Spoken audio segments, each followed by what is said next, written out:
Hello guys, sa mga kukuha po ng kukuha ng police clearance.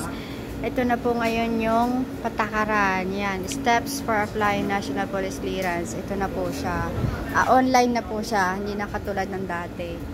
So ito guys, kung pupunta po kayo dito, online muna po kayo. At ito po yung number 1 step. Yan guys, number 1, pindutin ang police clearance website. Okay? Number 2 step, pindutin ang register. Okay? Number 3, basahin at i-check. Number 4, ayan, basahin at i-check din ulit. Ganun pa rin sa 5 at saka sa 6. Okay? Step 7 po tayo. Sagutan ang mga sumusunod. Pipilapan nyo po ito guys. Yung ano nyo po. Yung details. Tapos, i-save nyo po guys. Makikita po kayong save. Ito po, save. Alright, okay. And then, step 9, ilagay ang Gmail account.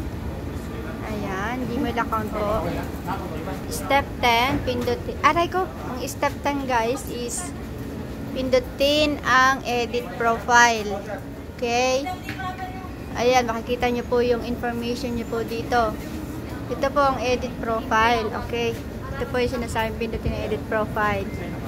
So, step 11, sagutan ang mga sumusunod. Okay, ito po. Applicant profile. Yung personal details. Ayan. Okay. And number 12, sagutan ang sumusunod. Okay. Fill upan to guys. Pilipino, kung taga saan. Yung address. Okay. Number 13, sagutan ang mga sumusunod. Ayan. Yung height, weight, flexion. Number 14, ayan. Kailangan hindi po tayo magkakamali yan. Magkakamali dyan. Double check po. Tapos, save profile. Okay. Step 15, ito guys.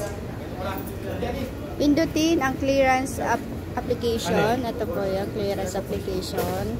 So, number 16, sagutan ng mga sumusunod. So, purpose, police station. Number 17, pindutin ang general, pindutin ang silang, PS. Para po sa mga taga-silang lang po ito guys, tapos next.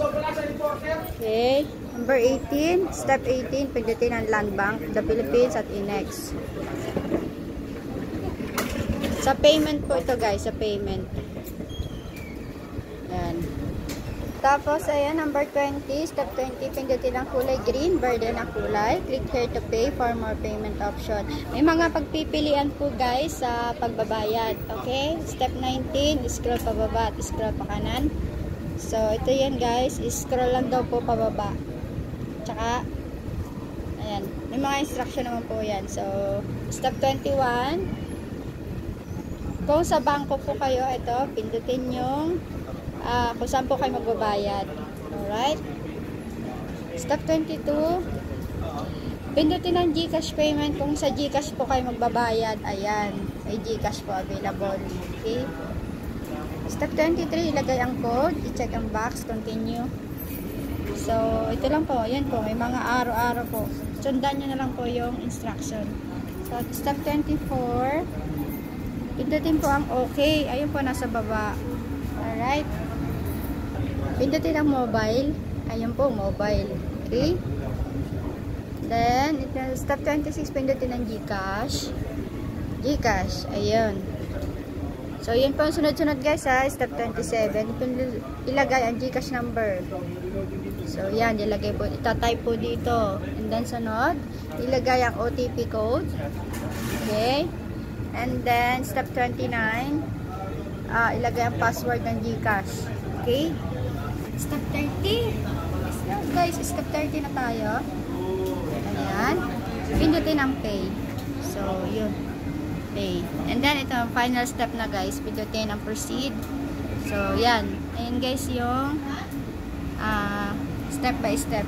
Ayan guys, step by step na pagkuha ng police clearance. Ayan. Dito po sa silang.